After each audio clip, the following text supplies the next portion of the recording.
Hey everybody, looks like we've got some June stats from Treb. I just like to look at the charts myself, just because what we're looking for in real estate, in my opinion anyway, is trends. So right now, this is Toronto. I'll show you what my search is.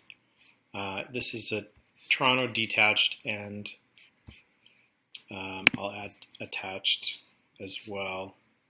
This is freeholds. So this gives me the last 12 months in 3 and 4 bedroom. So you can see we hit a high in February, as we did everywhere. And right now we're just rounding the bottom loop here. June was more or less flat, which I've been hearing from a few other people.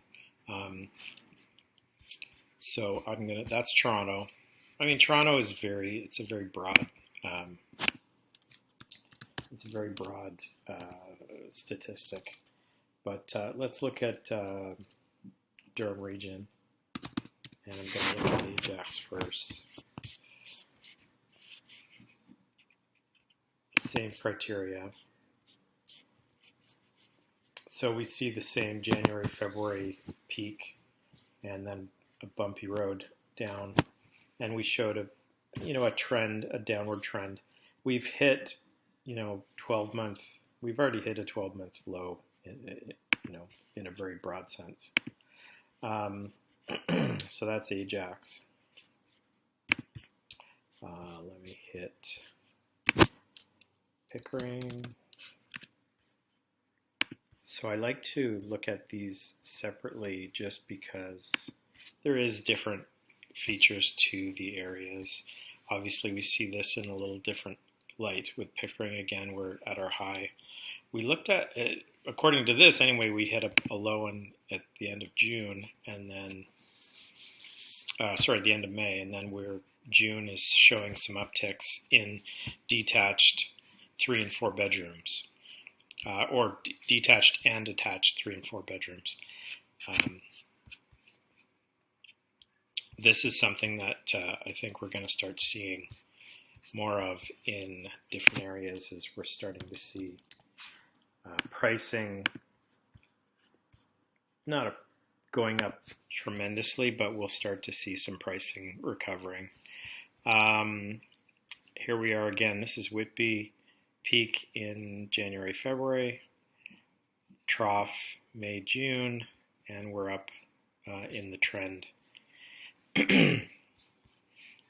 for July, or coming into July.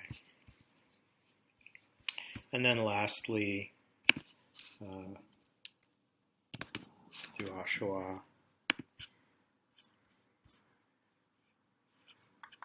I'll do Clarington as well.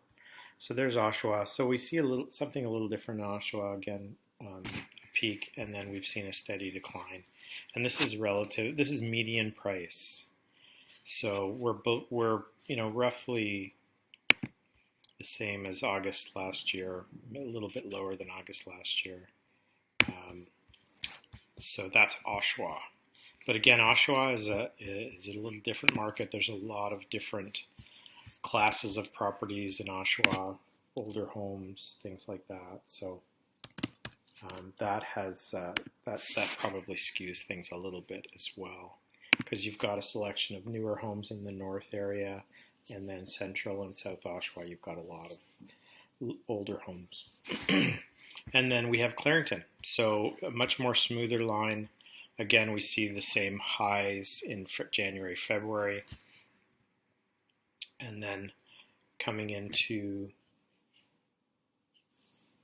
June, end of June, again, fairly flat, median price around 900, which again, roughly the same as last year, 12 months ago. So in terms of trends, I think we can safely say all over Southern Ontario, we've given back our gains from our highs in February, and we're looking at things that have stabilized. Anyway, thanks for watching. We'll talk soon.